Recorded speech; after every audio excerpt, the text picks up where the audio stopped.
Good afternoon, everybody. We'll just begin momentarily. We're going to give everybody a few minutes to join before we do the interpretation announcement.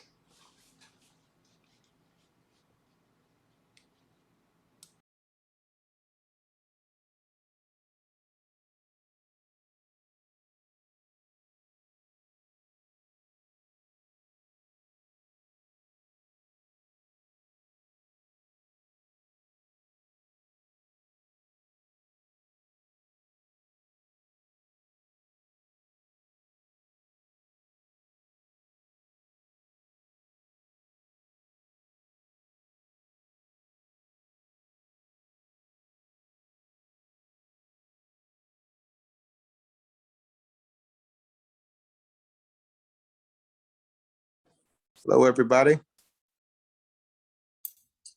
Hello, Dr. Hutchings. How are you?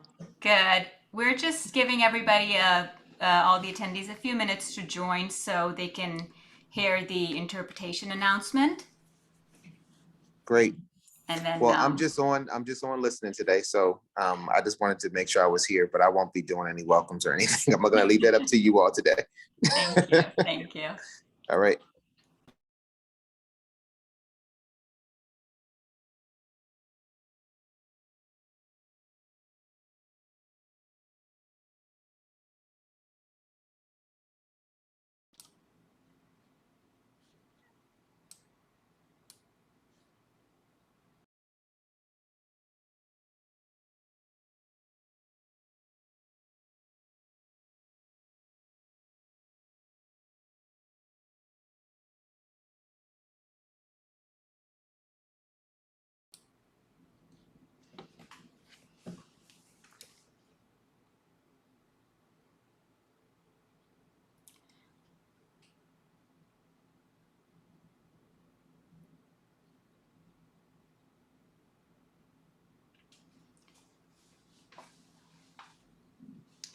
Okay, we have a good group of attendees.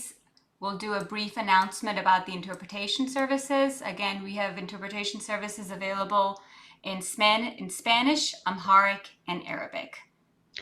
Para español, oprima el globo en su computadora y luego escoja español. En su celular, oprima el globo, escoja internet para el audio y luego los tres puntitos para seleccionar el español.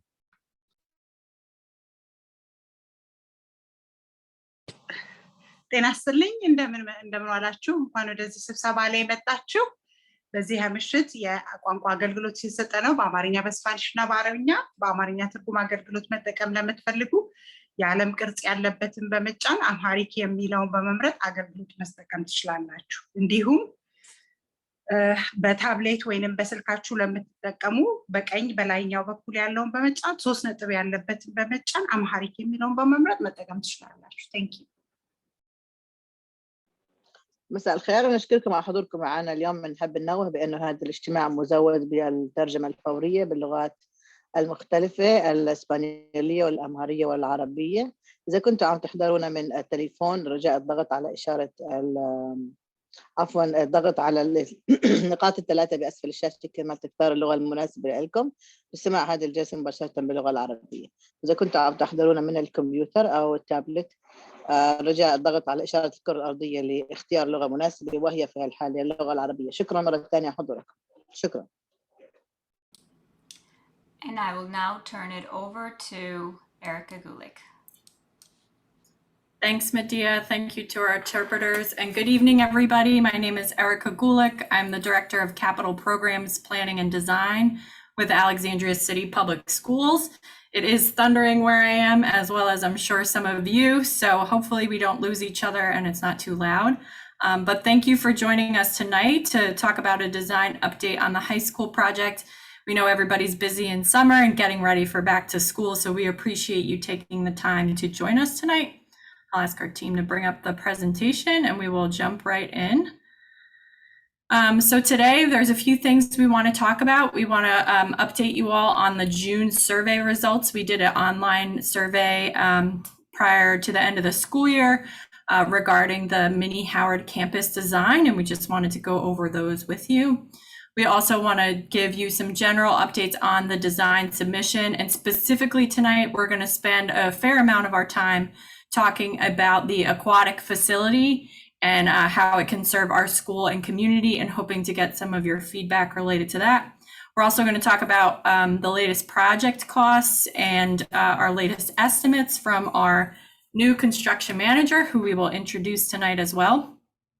We will do another just brief survey poll tonight on this webinar related to the aquatic facility, and then we'll go through some of your questions and answers. I do want to let everyone know that this meeting is being recorded, and we will post the recording once it is properly captioned on our webpage after for everyone to access. Also, just to let you know, you should have a Q&A feature on the bottom of your screen that you can click and submit questions related to the high school project at any time during this meeting. And if we have time at the end of the meeting, we will hopefully be able to go through your questions and answer them. You can also put comments in the chat if you see something and want to respond to it. We collect all of those at the end and provide them to the full project team. Next slide. Okay, so just an overview, and I will certainly let the design team, Perkins Eastman, go through this a little bit in more depth, but just a reminder that this is our campus design that we received some feedback on through that survey in June. This is the existing Mini Howard site, and this is showing the new design. So currently the school facility is where that multi-purpose field is showing, and where the school is on the east side of the site is where the field currently is. So you could see we're doing that flip-flop, and I'll let Sean O'Donnell go through that later. Go to the next slide. Just want to go through our survey responses that we received.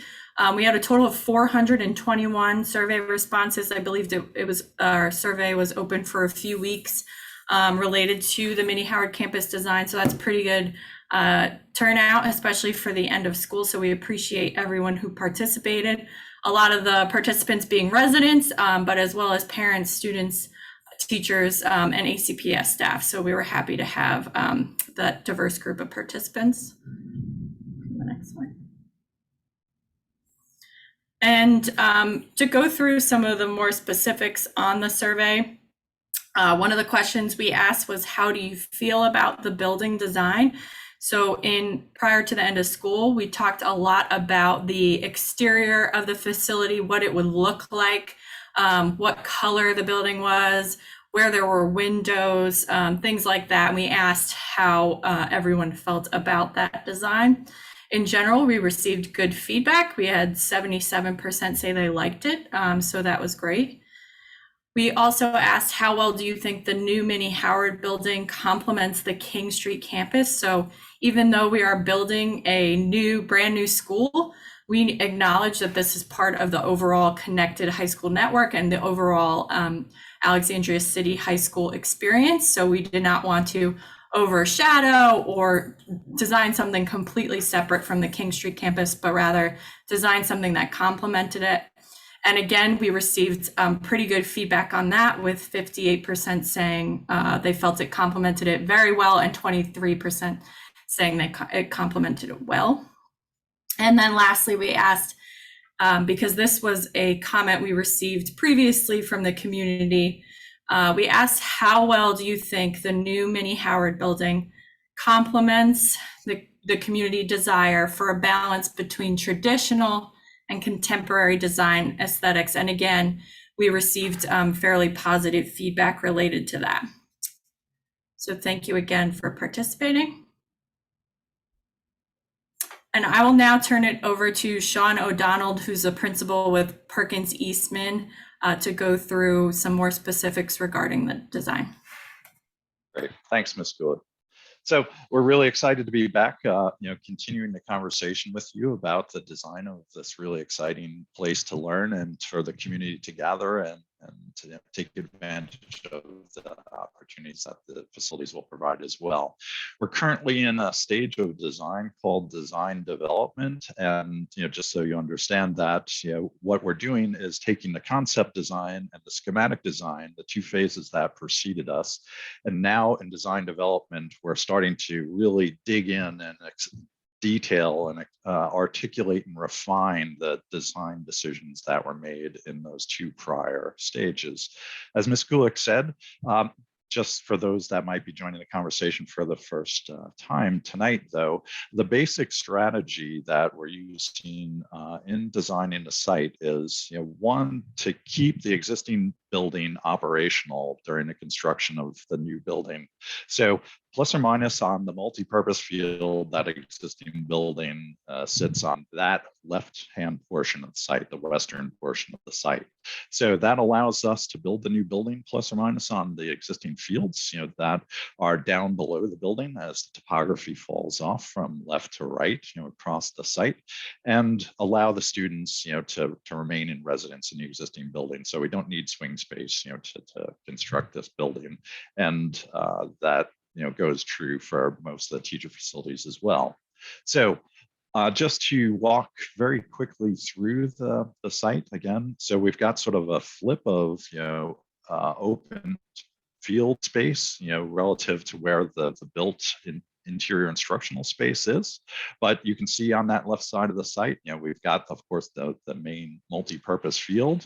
We also have a tennis and pickleball set of courts that you see over in the corner here. This is actually a little different than you might have seen in a prior site plan based on a lot of the feedback that we received. We moved it to the south or towards the bottom of the drawing to allow for a more generous and convenient practice field, to the north side of that site. And so we've received a lot of feedback from a lot of stakeholders, including many of the community here, and hopefully you see responses through the conversation this evening. But in general, there's a walk run track around the perimeter of the site, again, providing opportunities for the community and for the school to take full advantage of an array of outdoor opportunities on the site.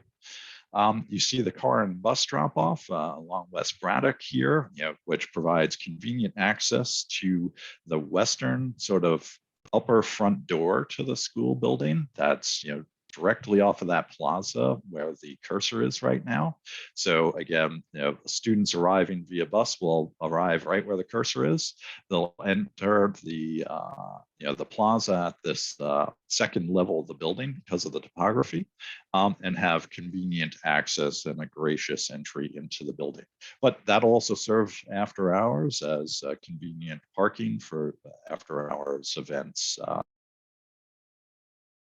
Areas. Sorry, I've got a pretty good lightning storm outside right now. You might hear that.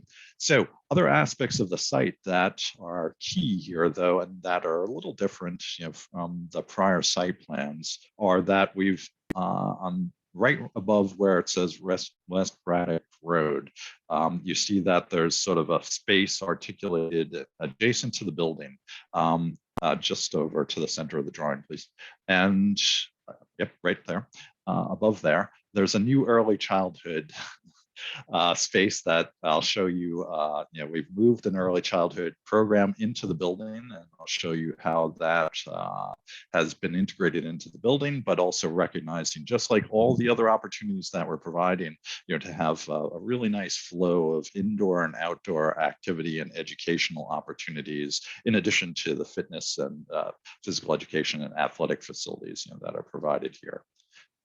As we move down Braddock Road, to the east of the site, you'll see the front door. Again, because of the topography, and we've got 60 feet of elevation change from the left side of the drawing to the right side of the drawing. The front door of the school, as we'll see in renderings in a moment, is actually on a lower level. But you see a gracious entry plaza here. And my colleague Omar has talked a lot about the idea of the Scholars Green, just to the right of that, as this place where students can arrive, the community can arrive onto the campus, decompress, but as they prepare to enter into this sort of collegiate ambiance, but also enjoy this sort of quadrangle, that we're creating here and allow for all the activity inside the building to come out and take advantage again, of a really exciting new outdoor learning environment as well. You see a car drop off to the right. Not much has changed there, from prior planning and some of the parking that we're providing on site. But one other difference, and you'll see this in the plan here as well, is we have a new entrance to some of the co-located partners in that eastern wing at the very end of it, the other side of the building, please. And so I'll show that to you in the plans in a moment. So again, the co-located partners, including Early Childhood Center, the DCHS facilities, the Teen Wellness Center, all have convenient and easy and secure access from the public side, but everything, coheres very elegantly, I think, within the building. We'll talk a bit about the pool in a moment too. We've been doing a lot of study and development of that particular piece of the building, and we'll focus on that in a moment as well. So lots of exciting developments here, but again, elaboration in many ways on the plans that we've shared before as we continue to develop the designs. Next.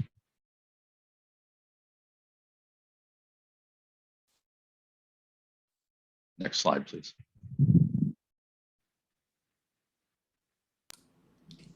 Are you able to see the new slide? It's on building design and Okay, outdoor here it is. spaces.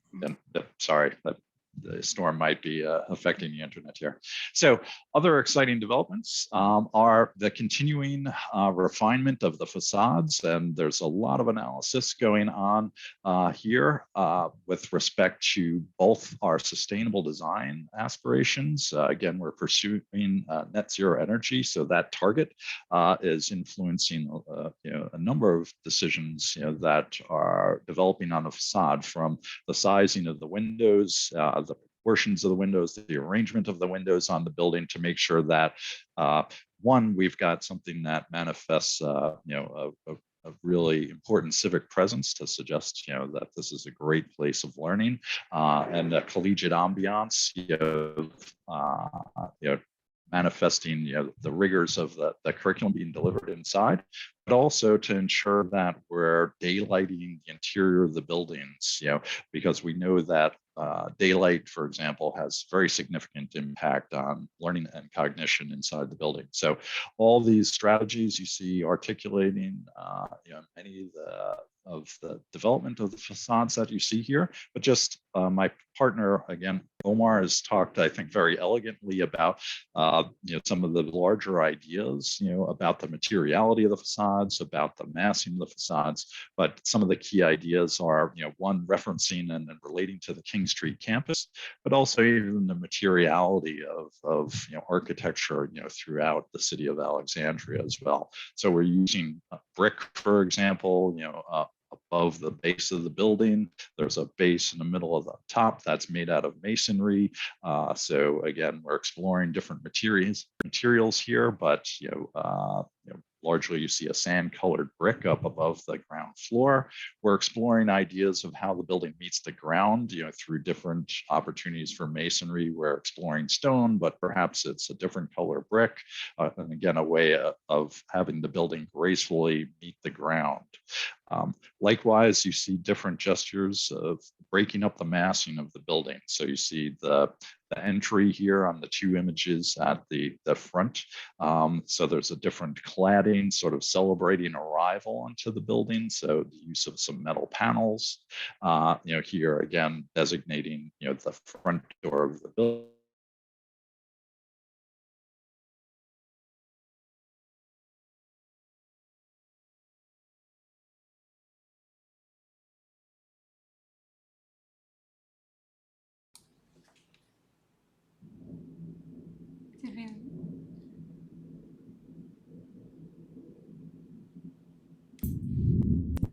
We might have lost Sean.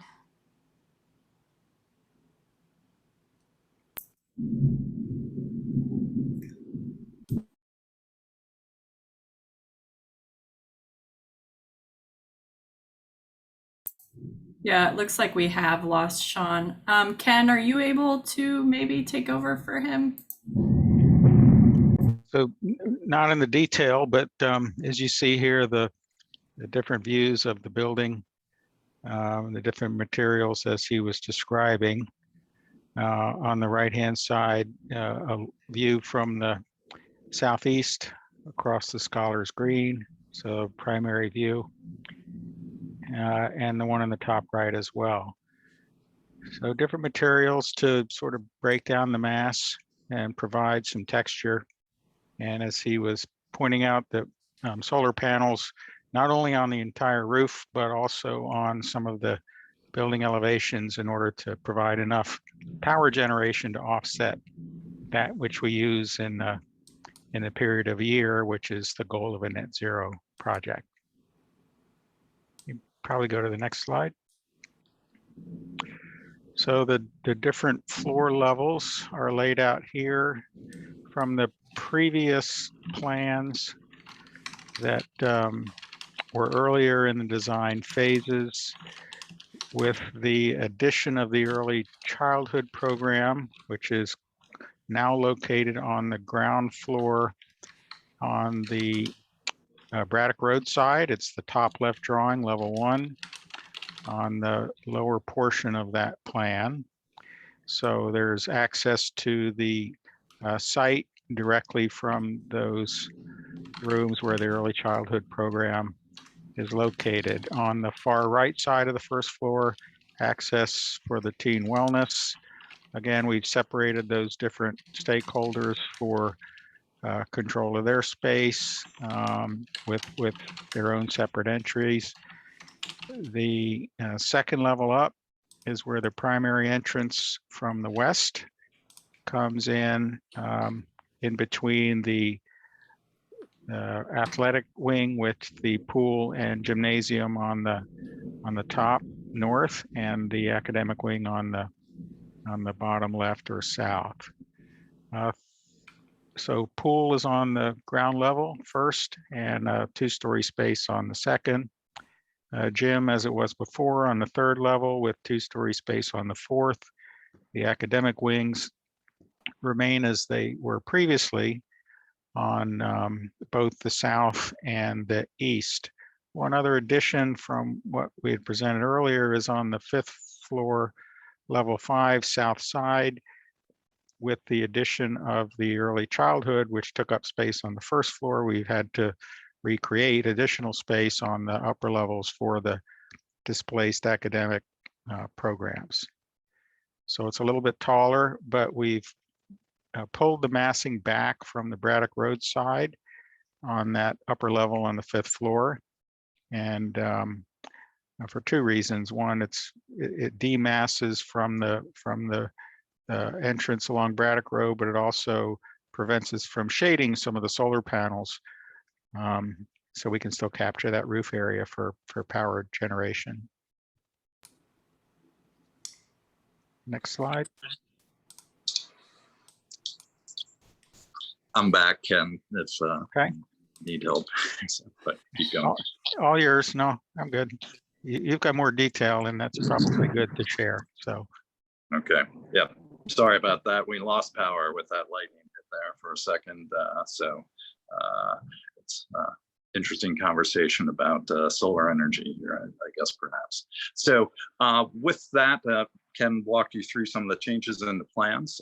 So again, the athletic fields haven't changed very significantly, but I think, what we wanted to articulate here is, both the placemaking that you can see from the upper levels of the field and the view back to the western facades of the building. Those western facades have glazing, engaging and providing views out to the field, and vice versa. Again, an appropriate and pleasant and civic response, from the field side. But you see the photovoltaic panels here that Ken, I think, was just talking about as well. So in our pursuit of net zero energy, we'll have photovoltaic panels or solar panels on the roof. We'll have some on that cell facade that I was sharing as I got cut off, but then we'll also have trellis mounted photovoltaic or solar panels around the site over the parking, and then also over the southern end of the athletic field, as you see here. And we think this is a really exciting opportunity to celebrate not only the net zero aspects of the building, and also to allow the educational program to engage the systems, but it also gives, again, a sort of stature to the sort of stadium quality that it provides in shading the bleachers and the seating areas and some of the team areas here as well. So again, an amenity that's providing a number of different aspects and amenities, to the project and the environment that we're creating. Next slide, please. So just to drill down into the development of the aquatic facility.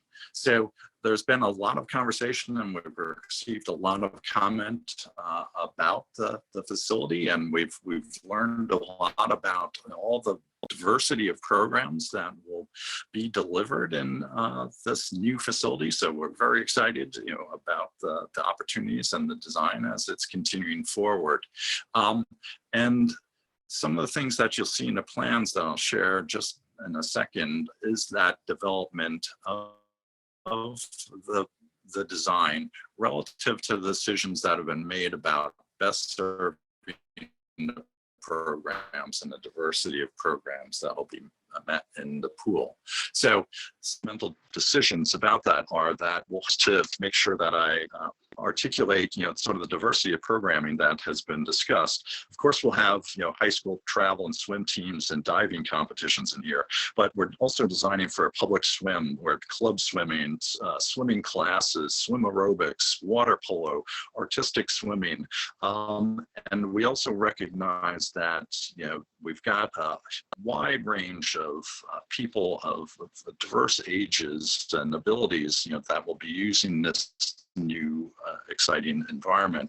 So from young children that are just learning to swim to competitive swimming and recreational swimming, we're trying to create an environment that really is the best fit for all that wide range of opportunities. So 2 separate pools that I'll show in a moment. One targeted at diving, competitive swimming, water polo, but then an instructional pool as well that's targeted at individuals that are learning to swim and providing a more appropriate water temperature for some of those activities, but also thinking about people that might have mobility issues and other therapeutic needs that pool can perhaps better address than the competition pool that I'll share. Other aspects of the environment that I'll show you in a moment, you'll see that we have 12 lanes within a 25-yard swimming dimension. So again, when we think about competitions, we can actually have 2 teams competing over the course of 12 lanes. So a team paired with each pair of 6 lanes, or with the width of the pool and this 12 lane dimension in its width, we potentially have the opportunity for diving and lap swimming occurring at the same time. So touching on the diving, we have 2 1-meter springboards that I'll share with you over the deep end of the pool. And one of the new aspects and programs that we're hearing a lot about and a lot of interest about is water polo as well. So you'll see that we've got the configuration to allow for a 25-meter floating course in deep water for water polo as well. So just to underscore the bottom line here, that we believe we've created an aquatic environment that really allows for the great diversity of people and programming to really take advantage of this new facility. So why don't we go to the next slide and take a walk through the design as it stands right now. So this is the pool deck. Again, the site topography, is higher to the left and it falls off to the right. So it's our entrance to the facility is actually 1 level above, and I'll show you that in a moment. But to focus on the pools first, you can see again the two bodies of water here. The 12-lane pool that on the south or bottom side of the lanes are running north, south, or up and down in this drawing here. So you see that there are 12 of them. On the bottom, the depth will be 3'6".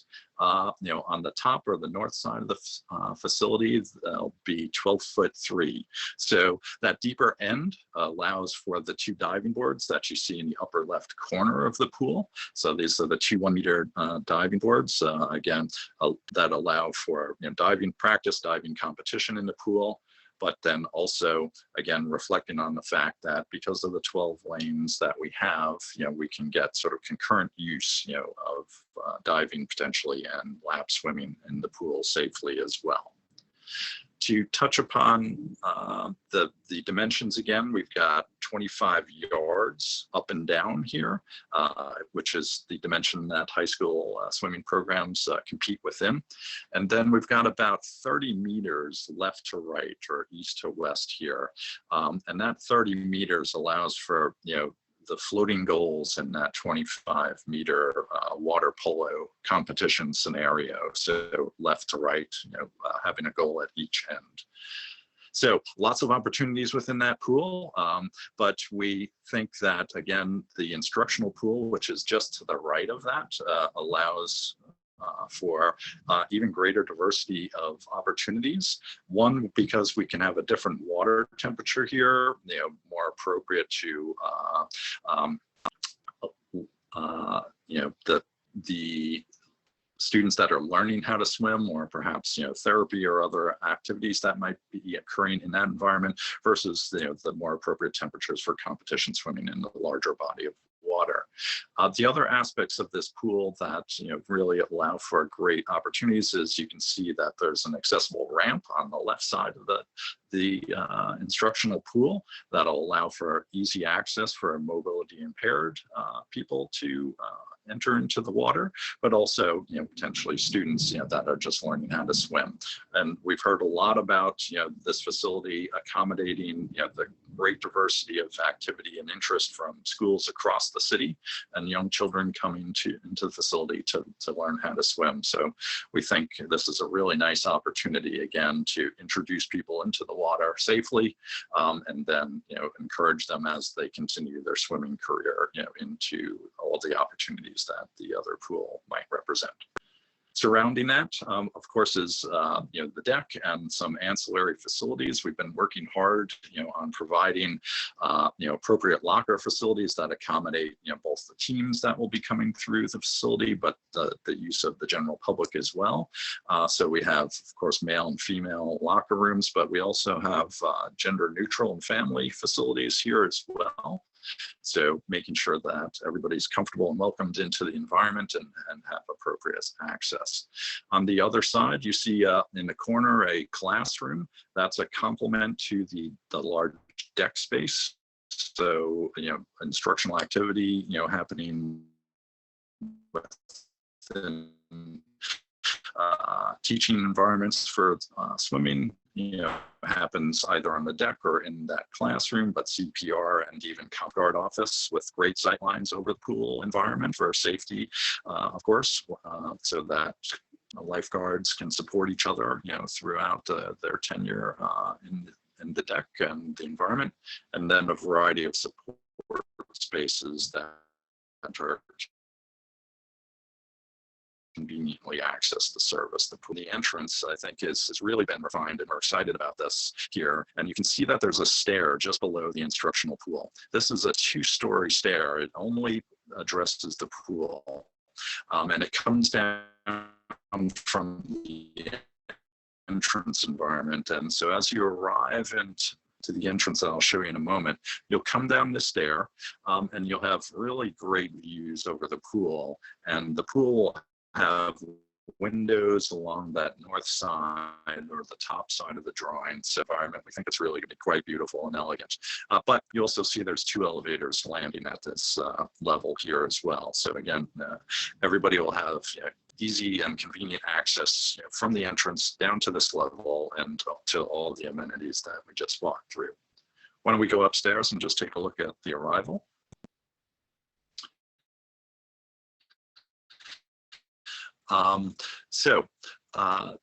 What we've done since a prior iteration of the plan is we actually moved the entrance from that sort of gray area on the left facing the fields into that western courtyard where students and others can arrive, onto the campus. So we think this is actually a really gracious way to enter the building into that courtyard, then into a secure entry vestibule where you'll be greeted by the reception area, by potentially RCPA's administrative staff offices here as well. But you'll also have a view and a sight lines, straight over the pool as you arrive, looking through the building, from north to south. So we're really excited about that. I think it really tells a nice story about all the resources and opportunities and amenities available to you as you come into the building. As you arrive into that vestibule, you'll go to the right to that stair that I was just showing once you check in, and descend down to the pool deck level and into the locker facility to arrive and to use the pools. But if you're here to spectate, you'll see that there are some lines, just east and west here. So those are spectator seats. So again, you can stay at this level. You'll have an elevated view over the pool and the pool deck for competitions, or if you're a parent, here just to see your children, use some of the amenities here as well. The elevators that I mentioned are off to the right as well. Duration, though, is also provide access to the gym facilities, which are directly above this portion of the building.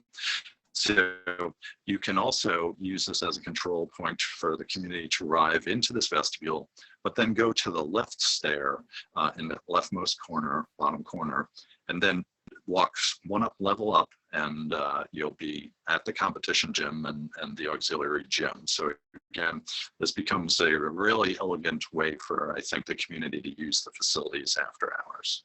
So with that, why don't we go to the next slide? Sean, you may want to try turning off your video. Your audio is still a little bit cutting off. Okay. Yep. Thanks for that. So, sorry, I'm on my phone here with the lightning strike. So what we wanted to do is just pose a question, with the summary that I just shared with you. How well do you think the aquatic center, that I just shared with you, and a lot of the design responses to the program is reflecting the community and the school's needs? So very well, neutral, not well, as the sort of key choices here.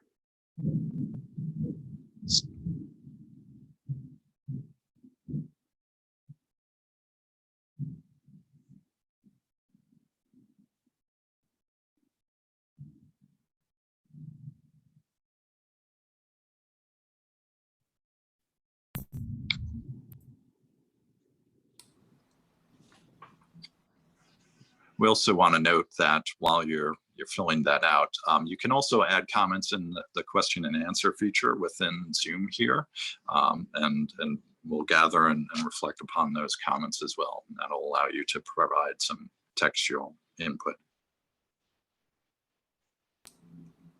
We still have a few results coming in, so I'll leave it open for another few seconds.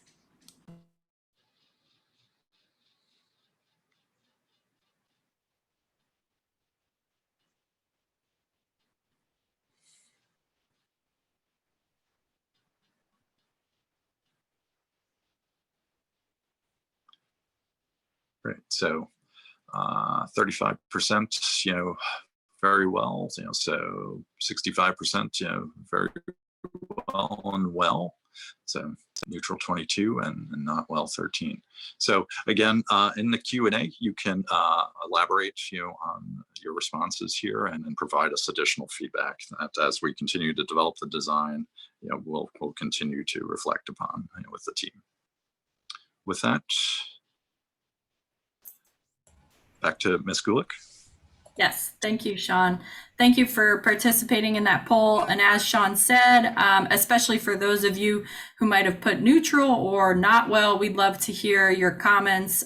So please feel free to include them in the Q&A chat. You don't have to only include questions in the Q&A chat, so please feel free to send in your comments.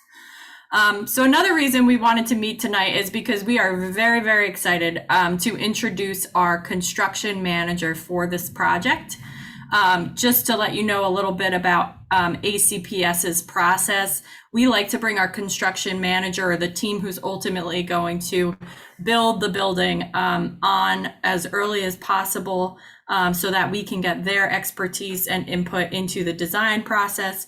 They can recommend things to save us money. They can recommend things for constructability reasons or for schedule reasons, all those things. And so that's typically the avenue. A construction manager at risk procurement method is what is called. And that is the avenue that ACPS uses on a lot of its new construction projects. And we have selected Gilbane Building Company, who are very well known in the region, but also throughout the nation as a K through 12 builder. They've completed many schools, and I'll let them elaborate more on that. But most recently, they are completing George Mason, or it's now Meridian High School, I believe, in Falls Church City, and which is a little bit similar to this project. So we're very excited to have them on board. It was done through a competitive process, and we did have a lot of construction companies compete, but we were super glad to have Gilbane. So with that, I will introduce Lauren Doucette, who is our pre-construction manager on the project with Gilbane, and she could give a little more of an intro. Great, thank you so much, Ms. Gulick. Hi, I'm Lauren Doucette. I'm a pre-construction executive here at Gilbane. And I just want to start off by saying that we are really grateful and really excited to be part of the high school project, as well as the larger team and part of this community. So a little bit about us. We are a family-run company. We were founded in 1870 in Rhode Island by the Gilbane family. We're currently celebrating our 150th year. We have offices all over the country, but we've been in the DC area for about 50 years. And I mentioned we're still family-owned. The 5th and 6th generations of the Gilbane family are at the helm, and we have 2 of them in our office here in Northern Virginia. So family is really still very much a part of the company's heritage and culture. I think that also kind of trickles down into our core values, as well as the types of organizations that we like to work with and align with. So we, as Ms. Gulick mentioned, we really pride ourselves in our K-12 experience. And you can see some of the examples of the local, our neighbors, of projects that we've recently completed. All K-12, all net zero projects. So we really want to leverage that experience in partnering with Alexandria City Public Schools and the greater community on the high school project. So thank you so much for trusting us with this important project, and we're just really looking forward to being part of it. Back to Erica. Thanks, Lauren. And we're excited for you all to be here. So you will hear more from them, as well as many other members of the team. Lauren is really leading this initial effort where we go through the value management and the design and all of that fun stuff. So with that, recently, Lauren and her team have provided us an updated estimate for the project, and we did want to make sure we're being transparent with our community and letting you all know where we are with the budget. So I do want to go through, there are a couple different elements, a few different elements included in the high school project. So those programs are first and foremost and of highest priority is our high school priority, our high school program, making sure we're providing enough space for 1,600 plus students to be able to be in the new Minnie Howard building and all of the updated learning environments that are required to support that. With the City Council's approval of up to $12.5 million, as well as ACPS funding, we have an aquatic facility budget of about $18.5 million now included as part of the project budget. Also included as part of this design, we've been working with many city agencies on their different requirements and finding the best co-located opportunities. So we will be expanding our teen wellness center at this site, and that will be done through the Alexandria Health Department. Additionally, the Department of Community and Human Services will have offices to provide services, as well as an early childhood center with, I believe, 5 early childhood classrooms on the first floor of our building. So that's what we have established here. Our latest estimate, which is our schematic design estimate based on the drawings from July, which Gilbane has given to us, and we also have a cost estimator on the design team side, and they work to reconcile the budget. So this estimate, and before anybody freaks out, I want to point out that we are in a great position right now. Our high school program, the current estimate is 155.7 million, roughly 5.7 million over our budget, and our aquatic facilities roughly 19.1 million, which is about $600,000 over our aquatic facility budget. I say this is a great place to be in because we're really only 3% over our budget at the schematic design phase. And this is absolutely something that's achievable through value management, through Gilbane's input on the design, that we'll be able to bring this this number down. And within the budget, we've already started working on this, and I believe we've already gotten $4 million in savings. So that exposure is now much less than it currently is. But we are looking forward to continuing that trajectory and getting us even closer into the budget with clarifying some of the assumptions in the design, as well as taking some things out that maybe aren't necessary. So we wanted to provide that budget update today. And next slide. Okay, and then I believe this is about our last slide, but just to talk about some of our upcoming meetings. As Sean mentioned before, we're in the design development phase. This is basically the third of 4 phases of design. And so we'll continue to provide updates throughout the fall.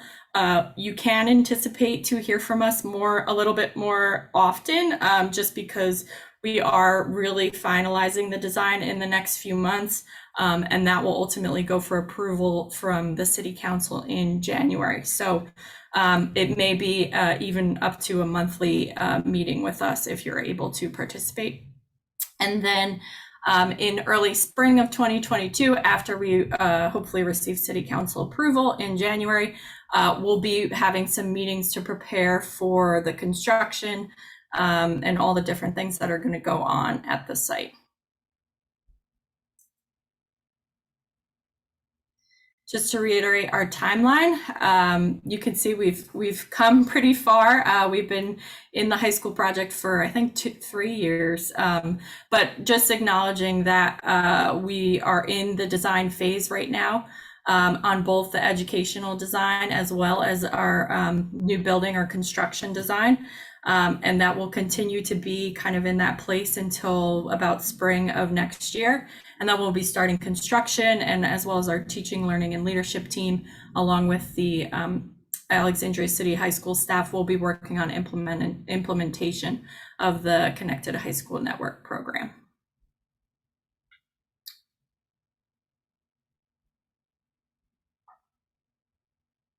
Okay, and now I want to turn it over to Erin Metcalf to just close us out and then start us on some questions. Good evening, everyone. So first, we would like to invite you to join us at our Superintendent's Advisory Team meeting tomorrow at 5:30 p.m. We will be doing a similar informational meeting for them, and they will also have some dialogue and feedback there. As always, you're welcome to send us your questions and comments to the high school project email linked here. And please, we encourage you to keep looking at our updates on our website and sign up for our CIP newsletter to make sure you're getting all of the information as we get it. Now we're going to take some questions. You are, of course, welcome to put comments in the question and answer box as well. But we will take those back with us and take them to all the relevant stakeholders. So our first question is, why is an early childhood facility located here? Yeah, thank you for the question. I'll start, but I believe we might have representatives from the Department of Community and Human Services as well. But just to say that the city and ACPS have identified a real need for early childhood. And so this is something that we've agreed that we're going to look at with every new school facility, including the high school project. And the Department of Community and Human Services determined that the Minnie Howard location, as well as the additional services that would be provided there, would make for a good location for early childhood, and we're happy to increase the amount of early childhood classrooms we provide. But I believe, Stacy, are you on? Did you want to respond to this at all as well?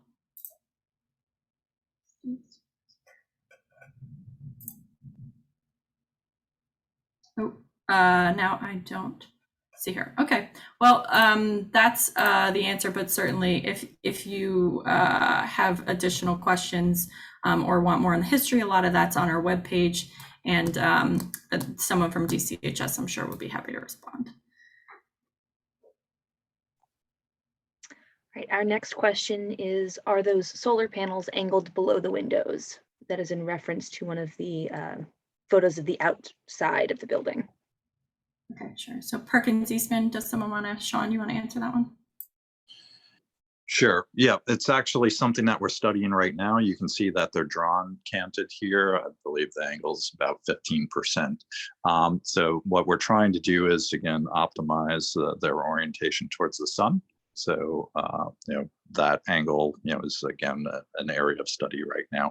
But they also, of note, are helping to shade some of the glazing behind them as well. So we're getting, sort of dual purpose out of those as, both power generation, but then shading of the interior learning environment as well. Also on the subject of solar panels, will the parking area have solar panels over the parking? Yes, that's a great question. And so we showed the rendering of the athletic field side, but there'll be a similar sort of structure over the parking as well. So trying to optimize all the surface area that's not being used for recreation and learning outside, and take advantage of the parking as well, which again, has an amenity of shading that surface and reducing heat gain, on the parking surface as well. Our next question is there a cafeteria, and where are the kitchen and dining spaces? That's a great question, and it's something that we're really excited about, the design here. What we're doing is, I think one of our charges as we came onto the project was really to think about enhancing the student experience in many ways here. And so what we're doing here is distributing dining across each level of the building. So this idea of distributed dining, distributed serveries starts to create an environment that we call the Creative Commons on each level of the building. So when students are eating lunch, it'll have this great sort of collegiate ambiance, because of its smaller scale. It's not one huge, sort of institutional setting. It's really a distributed array of, smaller scale, more intimate dining areas. But outside of the lunch period, it also allows us to take all that space and allow the labs and all the other instructional spaces to spill out and use that very actively as part of the educational environment. So really integrating it into an exciting and dynamic and fluid learning environment as well. So there's a servery on each level, but the main kitchen is down on the lowest level, on level 1. It's sort of the big L-shaped peachy block there, because we've got great sort of sheltered service access from that side of the campus as well. Our next question is, how much does the aquatic facility increase the cost of the school? Thanks, Erin. And I see I'm going to answer a couple questions in here just because we're short on time, and I saw there were a few questions related to operating costs as well. So just in reiterating our capital budget, which is separate from our operating budget, In that budget, we have 18.5 million. So the aquatic facility, which includes the pool, but all associated locker rooms, offices, storage, all of that space is an $18.5 million project that the city council voted to increase the funding to include as part of this project. So that's the capital budget side. On the operating budget side, these are some things we're still working through. We've done some rough estimates of what operating costs would be, but ultimately we need to determine how much revenue the facility could generate for private users or any other meets that we may rent the facility out to be able to use in order to get the net cost of what it costs to operate. That is something we are working with RPCA on, and will likely be some form of shared agreement between us and them on what's included in our operating budget, what is included in theirs, how does renting the facility work, all of those things. So I do understand those questions. They're questions that we're asking ourselves and working through now with the team, and hopefully we'll be able to provide more of an update related to those operating costs at a future meeting. Thank you. Now, I think this is for Sean. Has any thought been given to using geothermal energy to provide more energy to the site? Oh, yes, absolutely. And right now it's a fundamental part of the systems, that we're exploring for the building, both enhancing, the conservation measures, that we're approaching, and then, helping us, reduce the size of the photovoltaics necessary to actually achieve net zero by making a building that's actually very energy efficient, through many systems, including the geothermal system. Okay, and our next question, I believe, is in relation to the pool. How much square footage is displaced by the pool? And how many classrooms would that relate to, for reference? Yeah, that's a good question. So I guess I would say, regardless of whether we had the aquatic facility or not, we were building the same amount of classrooms. The school facility classrooms have remained constant for what we need for 1,600 students. The square footage that's been added by the pool, I guess Justin or Sean, can you help with that? Do you know?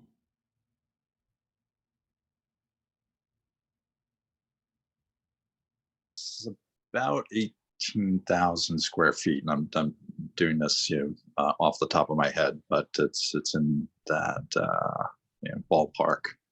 With all the ancillary facilities associated with it. Right. But to reiterate that, though, really the massing of that back portion of the building would have changed, but the gym is stacked upon there, so it wouldn't have been a place that we would have put classrooms. I think what we've got is a very effective and efficient layout, stacking the gym on top of the pool, and so really what might have happened would have just changed the massing, if that were not part of the programmatic mix. Our next question is, how tall is the tallest part of the building?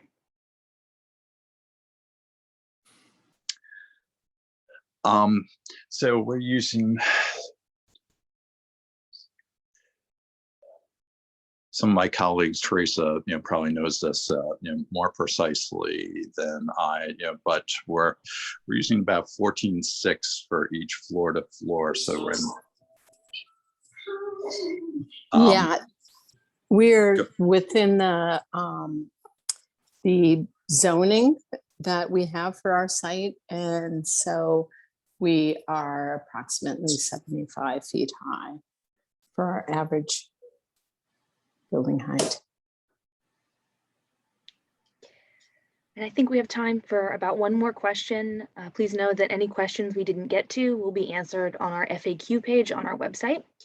So that last question is going to be, where do you anticipate parking for both students and participants in activities at the school to be?